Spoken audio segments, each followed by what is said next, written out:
Good afternoon. How are you doing today? I am doing wonderful. It's so nice to see you. Thank you so much for having me on. Absolutely. Thanks for coming back and giving us all your wonderful information. So, to my audience, this is Gina Newton. She is a holistic, spiritual, trauma informed coach that guides you to heal both physically and mentally.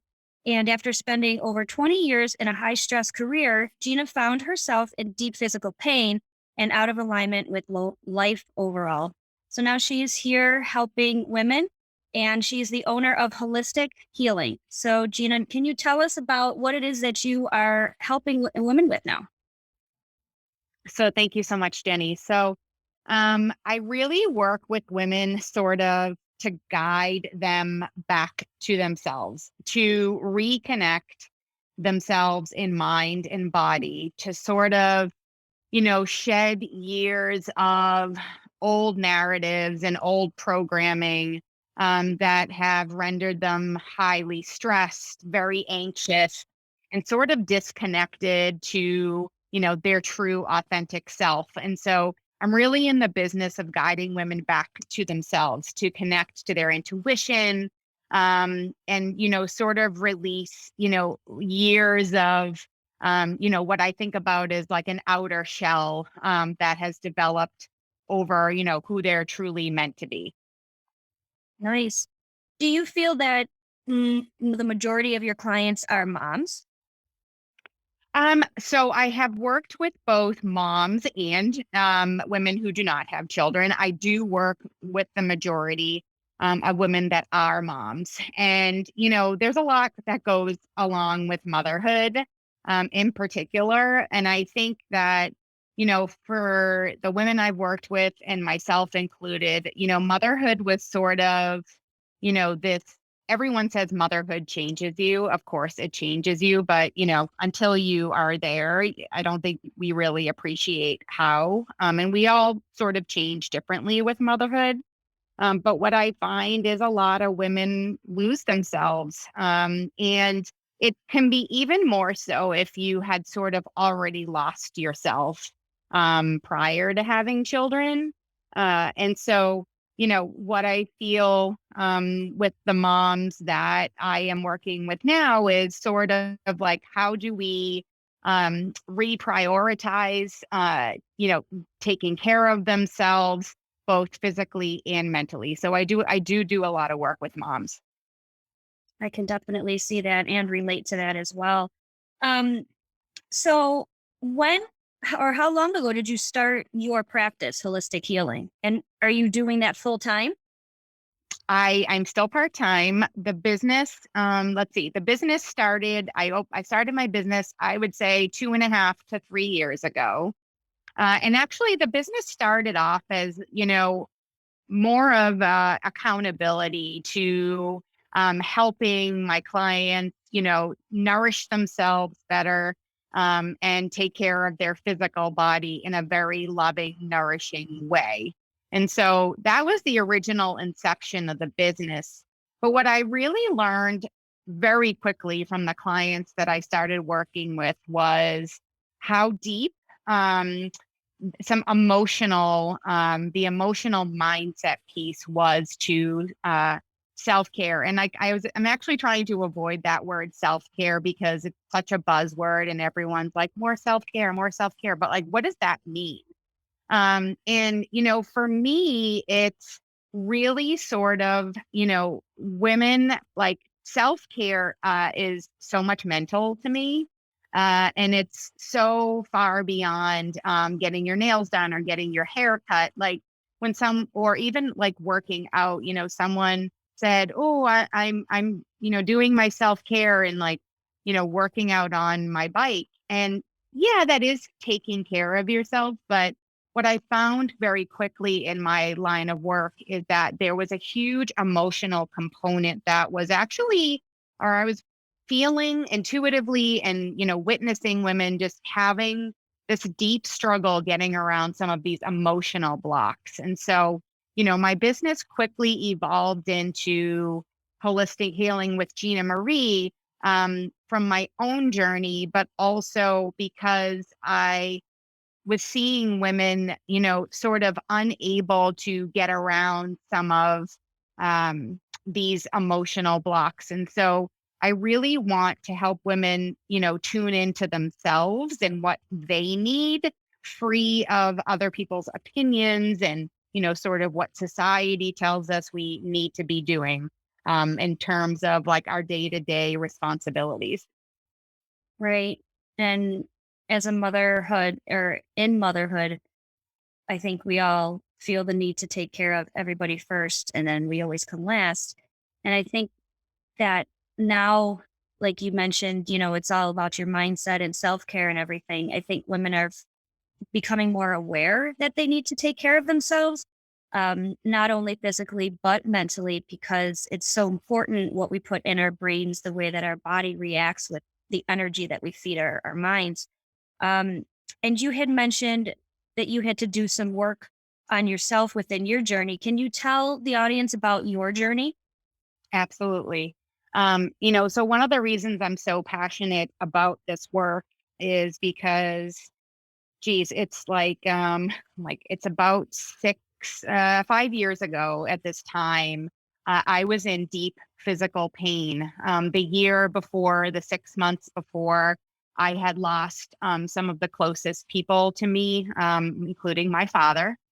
And, within 2 to 3 months of losing my father, I developed this deep hip pain. And I was a runner, and I found myself going from someone who was running at least 40, up to 60 to 80 miles a week, which here the extensiveness of those miles, because it matters, to someone who couldn't even walk a step. I could not sleep because I was in so much pain. There was no position that I could sit in uh, where I wasn't completely consumed by my pain. And not only, of course, was it physically limiting, but it was mentally limiting. I couldn't even think. I could not pick my children up.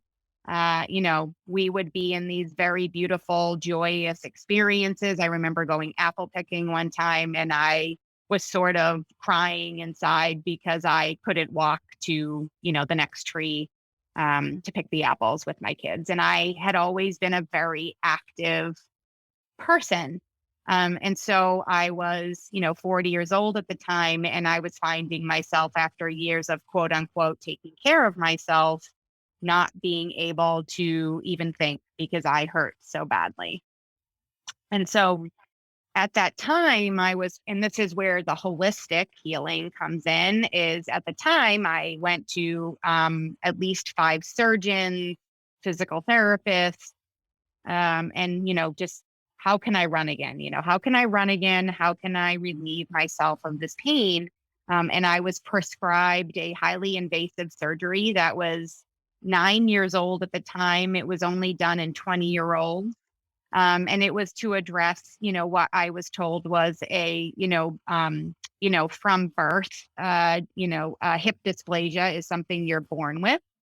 And, I was just sort of, advised to have this surgery. It would have taken me out of work for 8 weeks. My children were small at the time. And, everything I researched about it would have had me heavily medicated. And, the solution wasn't a guarantee.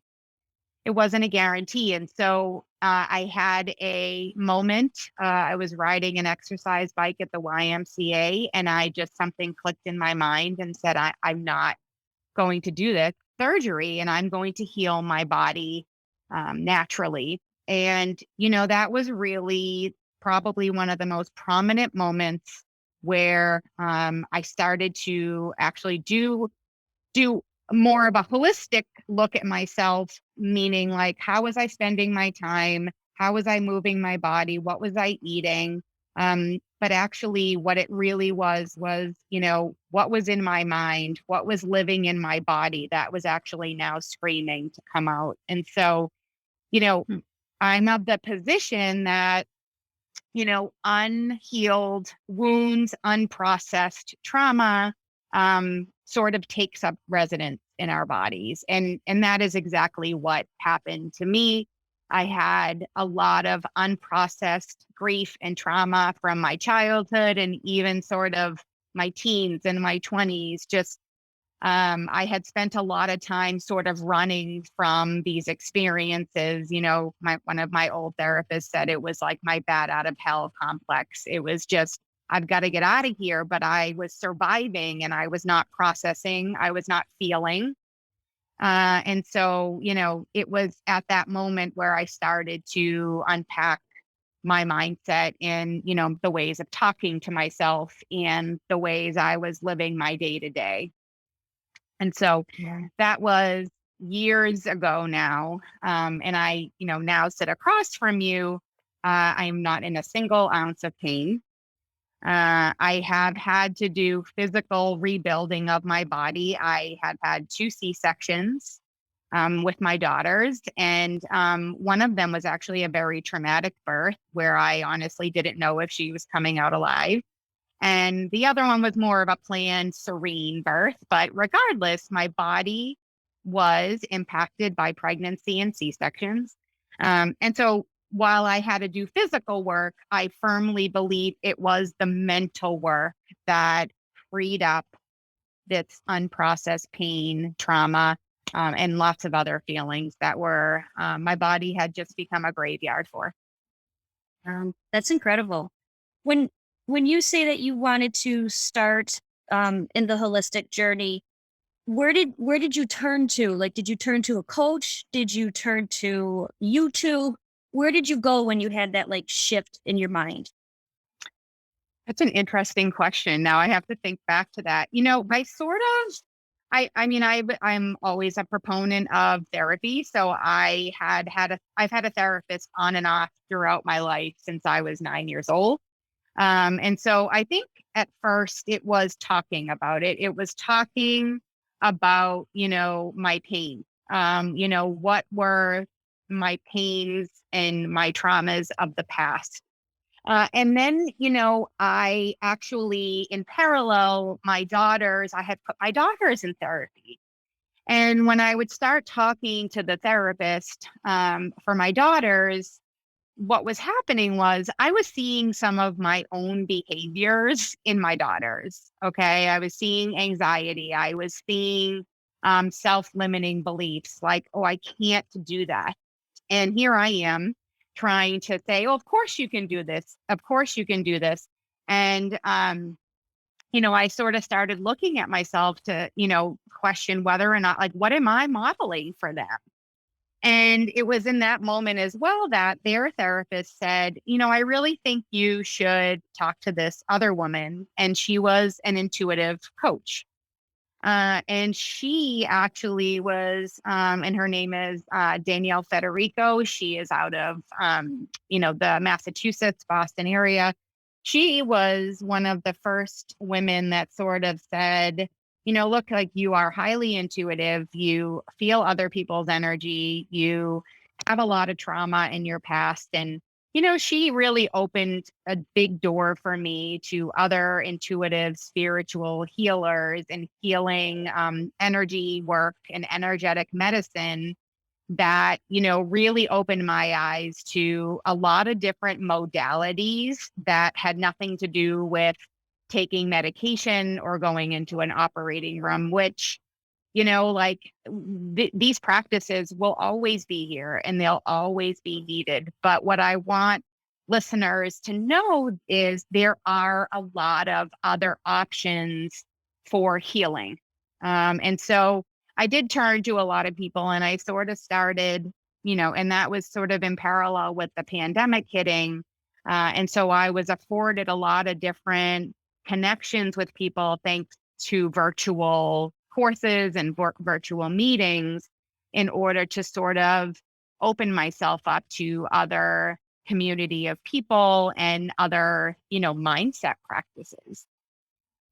Gotcha. Okay.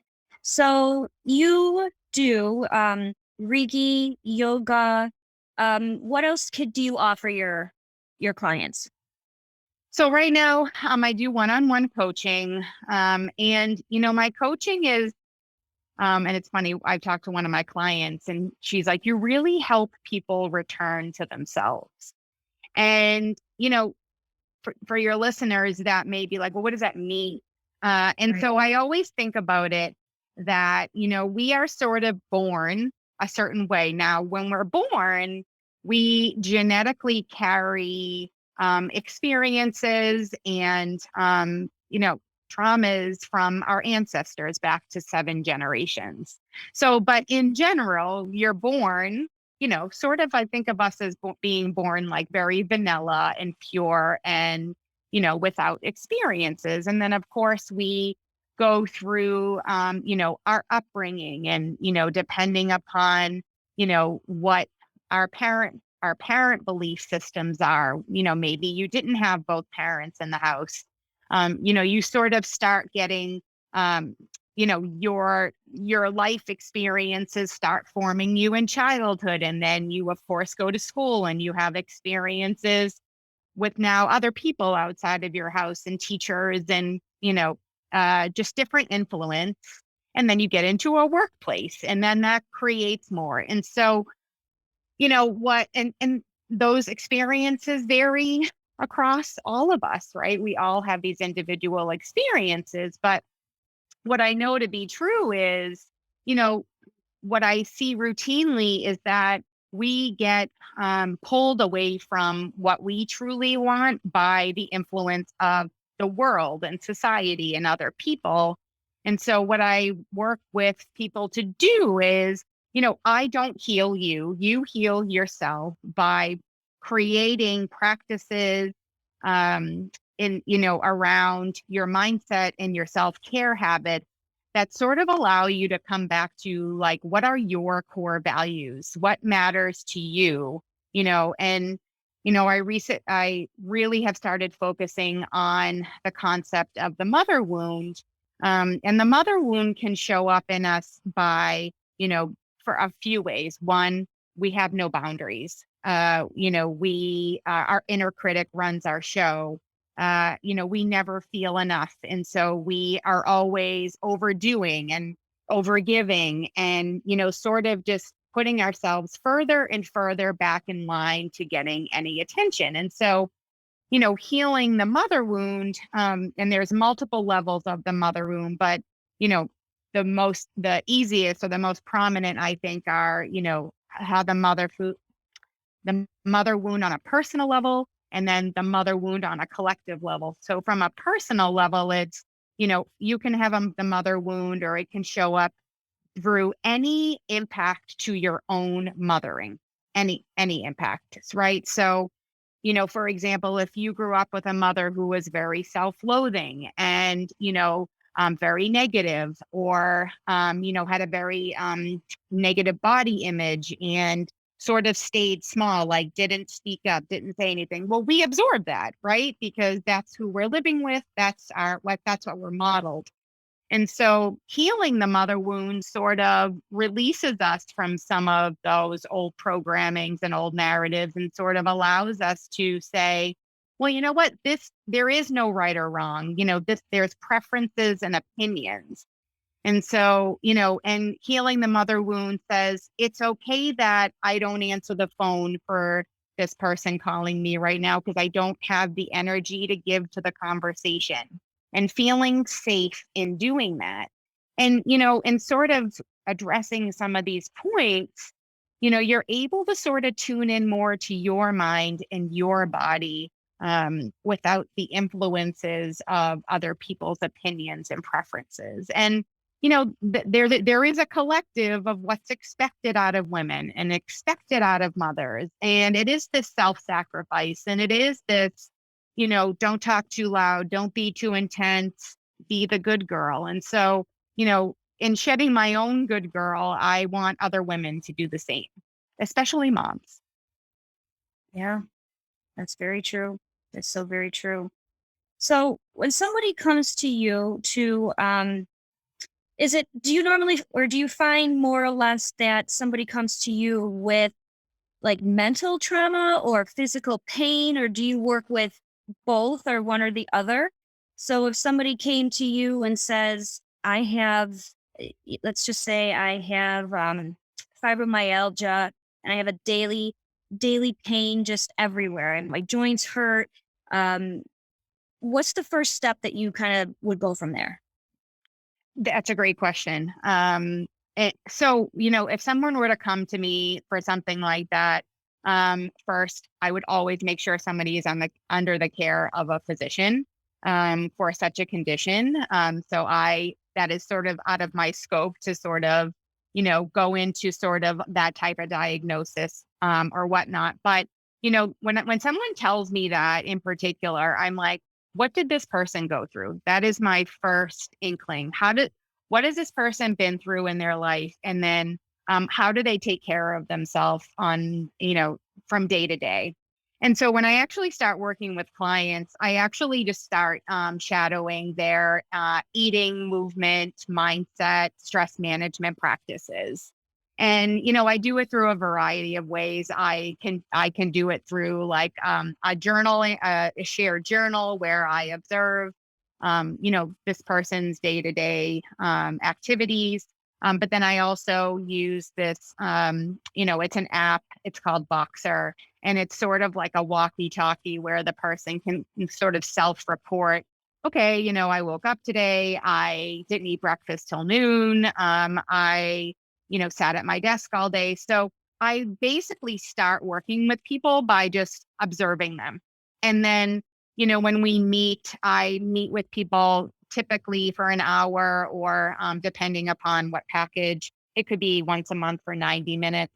But we start talking about, what their self-care practices are, but then very quickly it shifts into mindset work, emotional work.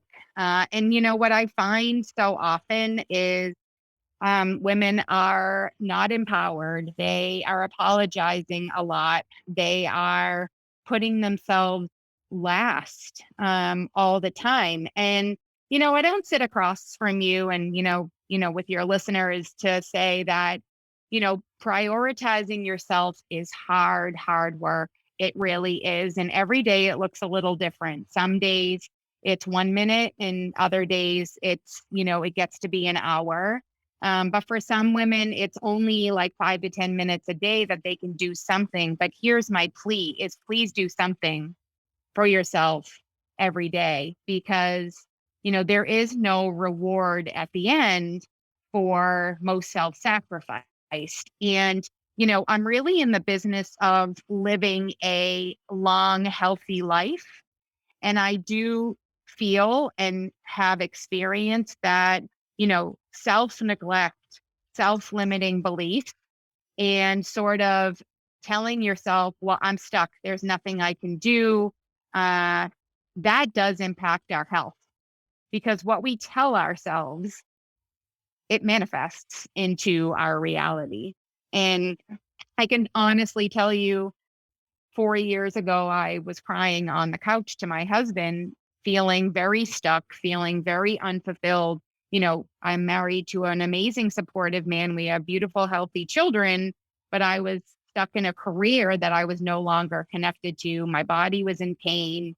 And there was a moment where I was like, this is going to be my life forever until I decided that it wasn't going to be my life forever. And, I began the healing work, this inner work that we speak of. But, the inner work it is very individual. It's actually sort of, I think of it as a precision medicine because my journey is not your journey. So when I work with people, like, of course, I share practices that have worked for me, but my practices may not work for you. And so it's really me working with the individual to figure out, where is their area of healing?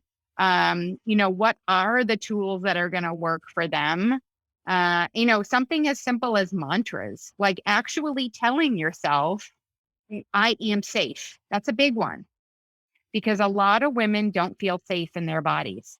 And This is so true. it is very individual, the work that I do. And so I do one-on-one coaching. I'm on the verge of putting out a small group plan based on the healing of the mother wound. But I also work with people. I do Reiki sessions, and Reiki is a really interesting modality. I'm a trained bench scientist, originally. And, so when someone tells you they're going to move your energy with life force energy with your hands, my old scientist self is like, this is made up. Like, this doesn't even make much sense. But what I can tell you is it does work.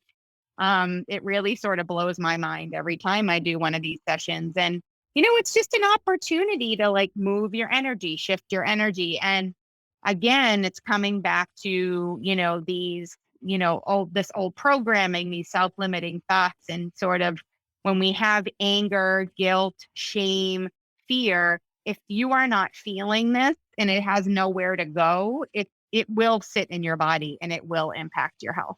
Yeah, that's very important. And everything that I've been like listening to with all of my guests along this whole like holistic journey and mental and inner work, nobody's going to do it for you. You have to want to do it for yourself. You can't take a pill to be happy. You can't take a pill to erase your past. You can't it's if you want to genuinely live your best life, you have to do the work to get to that point. And like you had mentioned that you wanted to live a long, healthy life. You also want to live a long, healthy, and happy life. You don't want to just live to be 100 and be an absolutely miserable Grinch with your life. But Very, very true. You have to do the work. You really do have to do the work. And to do that work, you have to do this, air quote, me time. And it's not just going for a massage or, like you said, going to get your nails done. Sit somewhere in silence, even if it's just 5-10 minutes before bed. Turn the TV off or put on some calming music off of YouTube. Sit crisscross applesauce or whatever and just close your eyes and like listen. Try so hard to listen to your inner voice. And what is it telling you to do? It's hard. It is not easy, especially as a mom and a woman, because we have 1,000 tabs open at any given time. You know, like meditating is really, really hard for me. I've learned, or I've not learned, I'm learning. I think I can make it through 2 minutes at this point without another thought, and then I'm like, okay, stop, recenter, go back to your breathing. You got to focus on something. And it sounds so simple, but it is so hard. It is just so hard to really stay in tune with just your thoughts and not, I have to go get the kids. I have to go grocery shopping. What's for dinner tonight? And all the questions that women and moms have. Um, but you have to be the one to really make that decision that you want to genuinely live a pain-free, healthy, and happy life. So It is so true. And I actually want to just hit on a point where we talked about happy, right? So I don't think, and I think it's really important for people to think about this. Like, it is not possible to be happy all the time, right? Life continues to hand us, whatever, a variety of, obstacles, challenges, like, in life pivoting moments. And, one thing that I think is important, I was just thinking or talking to someone about is, if you're not feeling all your feelings, you can actually be like holding your happiness feeling back. So, this is kind of part of the mother wound too, is like, society, there is a lot of people who believe that feeling your feelings is, weakness. Crying is weakness. I actually beg my clients to cry. I'm like, and I can tell sometimes I'm talking to someone and they want to cry so bad and they're holding it in. And I'm like, please stop holding your tears in. Listeners, don't hold your tears in. Crying is not weakness. That is your body needing to expel energy. Okay. Crying is safe. And, crying, anger, shame, guilt, like, just sort of start noticing these feelings and sort of observing yourself. Like, that is, the other thing that I talk to people about a lot is just being an observer of yourself without judgment.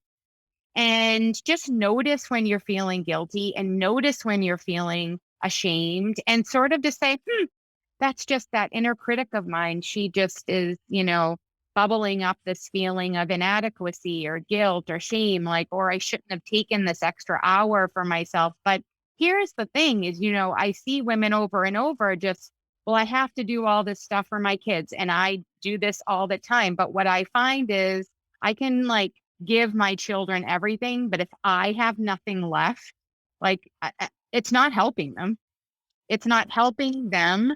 I can tell you as a child who had a mother who never took care of herself, she never, invested in herself. She never sort of, she didn't care about herself. She actually loathed herself. This did not help me.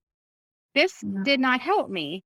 And so, what I always think about is, if I could say something to my mother as a child at the time, it would be actually, can you please go leave me with somebody and go take care of yourself for an hour? And I know every woman does not have support, right? A lot of women are doing this by themselves. But even if you do not have, community or support, it is like you suggested, getting into bed at night and sort of just sitting with yourself, connecting with your body, having a good cry, journaling about all the things that, sort of upset you that day and getting it out of your body. That is my biggest message for the listeners is these feelings of inadequacy, guilt, shame, I'm not good enough, like we have to reframe our thoughts. We have to remind ourselves that we are enough. We are doing our best. We are loved. We are safe. But these negative feelings also need to be released from our bodies because otherwise our bodies will absorb them and we will. I mean, in my case, it was hip pain. In other people, it's different diseases. And, that example of the person with fibromyalgia, I'm, there is a lot of science around autoimmune disorders and childhood trauma.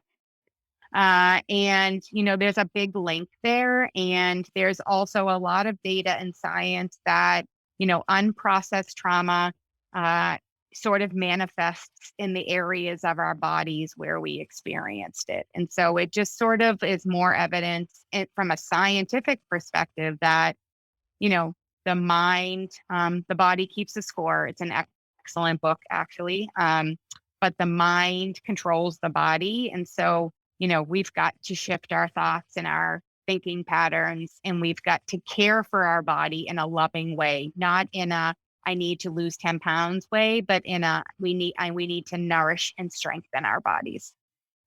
Absolutely. I couldn't agree more with that, Gina. Thank you for bringing that up.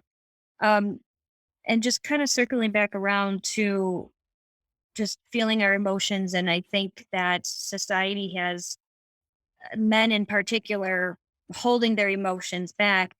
And I have an 11-year-old son that almost feels ashamed when he's either made a mistake or if he's hurt, he feels like he'll go. You can see him kind of start to break down into a cry, but then he'll go, I'm fine.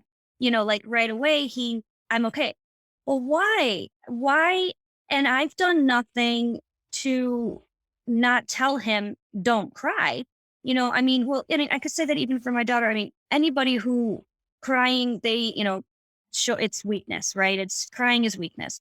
Well, no, because I'm a frustrated crier. So like if I get so passionate about something and I'm like trying to convey an argument or whatever, I'll start crying. But then I'm like, oh, Jenny, stop crying because you're showing that you're weak. But I'm so passionate about trying to get my for them to listen and for them to understand.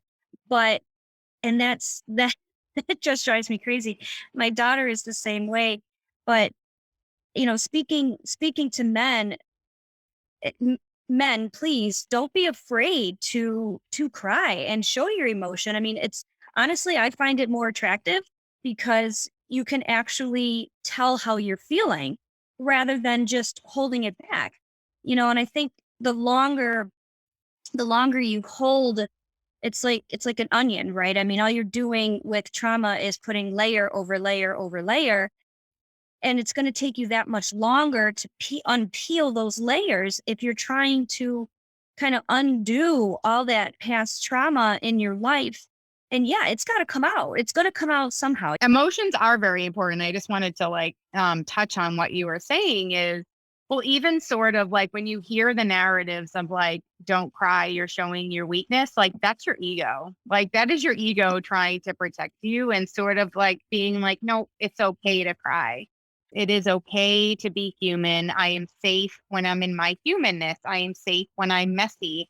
And, it's this whole good girl, good kid, mentality is we are always good. We are always loved. But, if, the home we grew up in or the societal pressures, to be obedient and to be good, sort of, or follow the rules, like, we can go if you've lived life where you couldn't break the rules or you couldn't make a mistake, it makes good sense why you feel even as an adult like you can't mess up, you can't say the wrong thing, but it's like we're all human. And so it's sort of, one, turning the opinions of other people off, right? Because there is no good and bad. There are preferences and opinions. There is no good and bad, and your choices are your choices. And that's what I want the listeners to hear is tuning into you, what matters to you, and standing firm and confident in who you are. But that is the work: is coming in and knowing your worth, knowing you're safe, knowing your words and your feelings matter, and sort of tuning out everyone else. We are not for everybody. Everybody is not for everybody. You find your people. Yes. And that's one of the biggest things that I think moms really need is your people. Someone who's going to judge you for your choices of like what you feed your children or like what activities they do. Like those are not your people. They are not your people. We all make our own choices and what's good for us and what's good for our children. But, being in community, I think is one of the biggest gifts and, pieces of healing I can advise people is find your community and, know that if, you run into someone who is judgmental, that's just not your people. And you just need to find your people and they will show up. Right? I tell my daughter that too, because she feels that she needs to be everybody's friend. And she's felt that for so long. And I'm like, honey, it's okay. You're going to find somebody who, is your person and, you relate to. And then we all go through different seasons in life where, you're going to outgrow certain people along your path. And that's okay too, because we all grow in different ways. And I believe that people were meant to come into our life at a certain point, and then sometimes they were just meant to teach us a lesson, and then they were meant to let go, to let them go. And I think a lot of us feel guilty when we feel that we should be doing that in any relationship, that we have as an adult. And it's hard to do no matter what age you are. But being an adult is hard. To think that somebody came in to teach me this, but now they're no longer needed because I've outgrown or we've outgrown each other, and now it's time to release them in whatever way, shape, form. So This is a really important point to normalize, honestly, Jenny, because this is sort of natural evolution as people grow and change. And, this has happened to me plenty of times in my life and honestly is very typical if you have endured childhood trauma because, you sort of do evolve very quickly and rapidly and expansively. And, you know, it is okay to grow and change. And it is sad to sort of not connect with people the way you used to, but that's nothing to feel bad about. It just simply means that, we evolve in a way and other people evolve in different ways. And there is no ill will. But we all are deserving of growth and expansion. And so we do really have to talk more about normalizing when people just outgrow each other. And, it happens with friends, it happens in marriages, like people just evolve. But what I'll say is, and one, we have to grieve those losses because, and that is something that grief is a big deal. And I think people think about grief and death, like that makes sense. But we experience grief all the time. Like we grieve old versions of ourselves. We grieve lost friendships. And it doesn't mean we don't value the time we spent with those people, like you said. But, grief is important in many areas of life, not just in death. And so grief is just another feeling to feel. And that's, sort of a question I always ask my clients is, did you grieve that loss? Even changing jobs, grieve the old job. Because it's something that's ending. I think you can sort of assign grief to any ending, even if, it's a good ending. It's good that something's ending, but there is still grief associated with it. Absolutely. That's a good thing to touch on because you're right. Grief is, we do just associate it with, the loss of a loved one. Um, but it could absolutely be anything that we are becoming detached to or have become detached to, whether or not it's been a year or a decade ago. Have you gotten through that point of your life and put it in the past? You had mentioned a book a little while ago. Um, Tell me about the book that maybe you could that the audience would find interesting. Yeah, so this book is called The Body Keeps a Score. It is by Bessel van der Kolk. He is a researcher. He works out of Boston. And this book in particular it's a pretty intense book. It's a very deep book, but it does discuss the trauma and living in the body connection. And, he gives he gives a lot of very deep graphic examples. And so I recommend this book to a lot of people. I recommend it to my clients. He goes into a triggering book myself, because, he talks a lot about war veterans. He talks a lot about childhood abuse, survivors. And so, if you have endured, deep trauma, even if you've endured little T traumas, there's big T traumas and little T traumas. Everyone has traumas. But, the book can be a triggering book. So listen to it with caution and very carefully, and slowly, take breaks when you need to. But, I think this is one of my biggest missions is to educate people that unprocessed, unhealed wounds do live in our physical body. When I work with my clients around taking care of their bodies, I really do not focus on weight loss and, getting a six pack. I really work on caring and loving the body, honoring the body. Women who have had children, like honoring your womb space. Our womb space is where all of our slow, gentle energy lives. And we live in a very masculine, go, go, go, do world.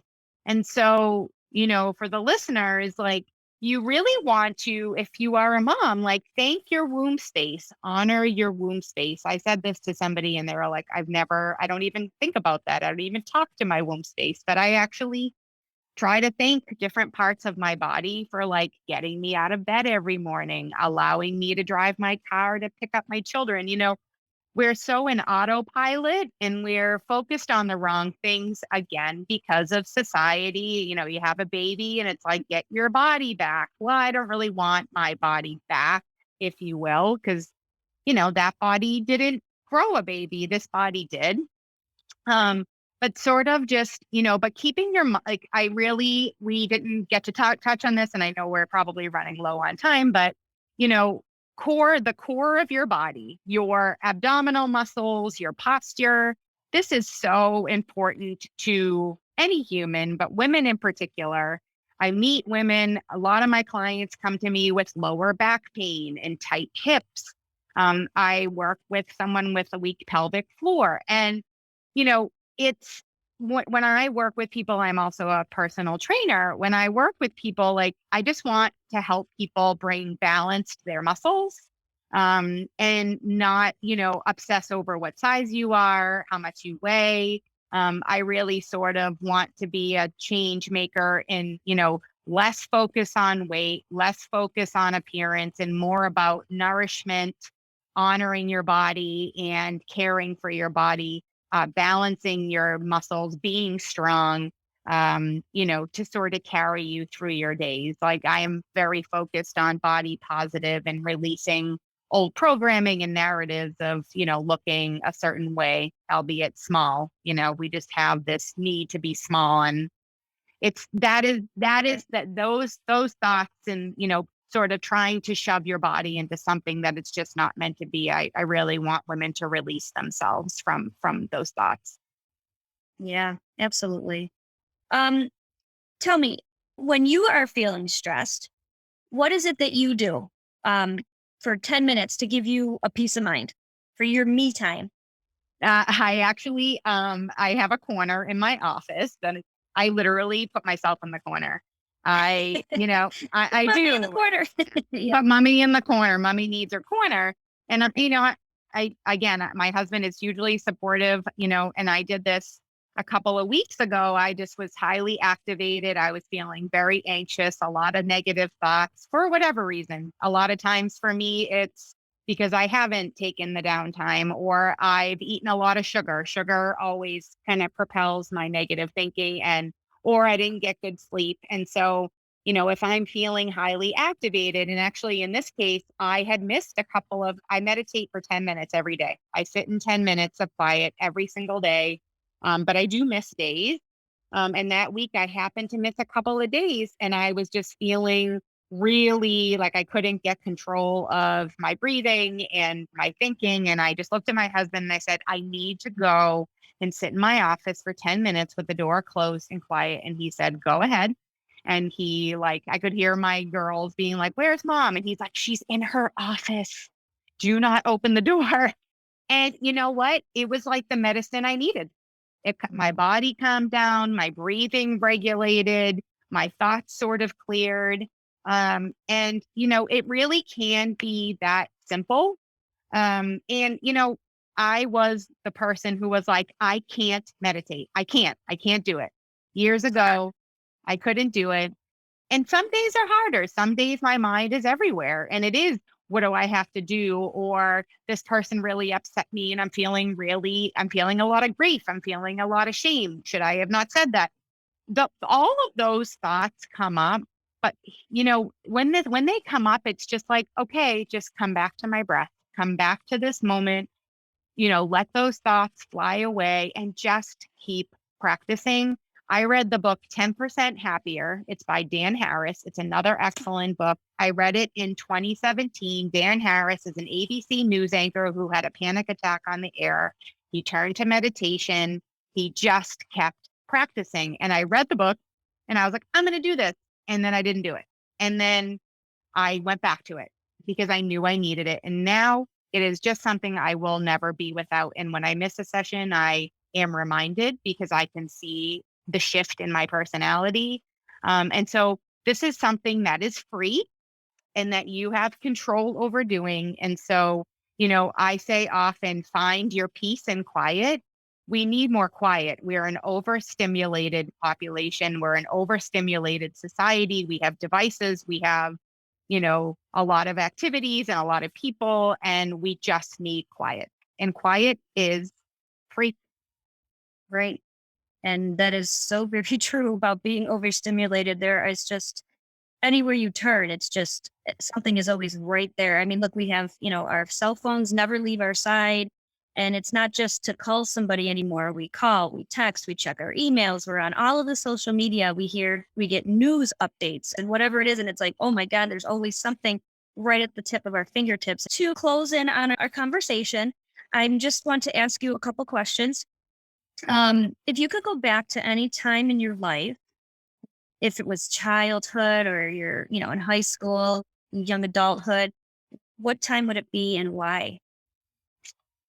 Oh, it's so interesting. I think I would go back to like my, I would say like my preteen self. And, I would sort of tell that version of myself that, it doesn't matter if you have a boyfriend. It doesn't matter who likes you. You are capable of anything you put your mind to. Don't chase a career because of money. And because people are always like, what would you have been if you didn't end up where you were? And I would have been a dancer, but someone told me that you couldn't make a living that way. And I would tell the younger version of myself, like, you have no limit. You can be what you want to be. And I say that because I don't really want to go back to my early childhood. It was not a good time, but like, I feel like if I could have caught myself between, my single digit years and my preteen years and just sort of tell her how, she can do anything she wants to do. That's where I would go. I love that. That's great. And then if you had one thing to tell the audience that may have, a chronic illness or pain every day, what is something you just want to address to them? I want you to find what supports your soul and your spirit, because I think you can take all your medication and you can eat right and you can exercise. But if you're not doing anything to light up your soul and cultivate and nourish your spirit, I think that's just as detrimental to your health as, checking all the boxes that, your doctors and whatnot may be telling you to do. And so, like, find what lights you up, observe in yourself when you're truly happy, and try to do a little bit of it every day, because I believe that is an epidemic in and of itself, is people are not doing what makes them happy anymore. Like, they're too focused on taking care of everybody else, their jobs and whatnot. And our soul and our spirit need love and attention, and you deserve it. So do something, find what makes you happy. Is it painting? Is it drawing? Is it just, sitting on a beach? Like, just whatever feeds your soul, is to try to do a little bit of it every day. Absolutely. I couldn't agree more with everything you just said there, because that is like literally my like mantra in my course creation that I'm currently going through is, trying to find what it is that people want, and it's feeding your soul the good stuff. And that's just simple. You just gotta, and it sounds simple. It is difficult, but you have to want to do it for yourself and to know that you deserve to feel your soul feeling happy, right? So Gina, tell the audience where they can find you. So you can go to my website. It's healingwithgina.com. You can book time with me there. You can email me at gina@healingwithgina.com if you have questions about my work. And you can find me on social media. I'm on Instagram at gina.m.newton. I'm on Facebook at Gina Marie Newton. And then I'm actually on TikTok very most recently as Intuitive Healer Gina. So intuitive period healer period Gina. So I'm covering all of the platforms to really get my mission out. Your mind controls your body. We need to reconnect our mind to our bodies and, sort of love ourselves fiercely in every way. I couldn't agree with you more. I absolutely love this conversation.